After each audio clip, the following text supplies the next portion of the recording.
কোনো সিনেমা নিয়ে নয়, সম্পূর্ণ নিজ উদ্যোগে কান উৎসবে যোগ দিয়েছেন অভিনেত্রী আসনা হাবিব ভাবনা। একটা সময় পুরন ঢাকায় থাকতেন। কানে গিয়ে প্রথমে সেই স্মৃতিচারণী করেছেন এই অভিনেত্রী। কান উৎসব ভাবনার কাছে স্বপ্নের মতো। সেই স্বপ্ন পূরণ হয়েছে, তাই খুশিও উপচে পড়ছিল তার কান যাত্রা ডায়েরিতে। অভিনেত্রী বলেন, কোনো ছবি নিয়ে আসতে পারিনি, নিজ উদ্যোগে এসেছি, একা এসেছি, এতে আমি নিজেকে গর্বিত মনে করি। পুরো কানযাত্রায় তাকে দেখা গেছে প্রাণোচ্ছল উচ্ছ্বসিত। সেখানে বেশ কাটছে এই তরুণ অভিনেত্রীর। এমনকি ব্যতিক্রমী সব পোশাকে নিজেকে সাজিয়েছেন।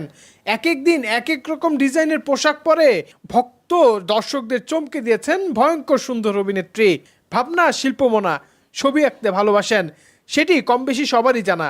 কানে গিয়ে নিজের পোশাকের মাধ্যমে সেই শৈল্পিক ভাবনার প্রমাণ দিয়েছেন ভাবনা।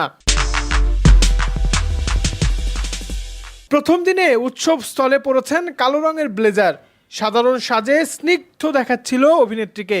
দ্বিতীয় দিনে অভিনেত্রী হাজির হন নীল রঙের ফুলের নকশা করা গাউনে। নানা রকম পোশাকে রীতিমতো চমক তৈরি করেছেন।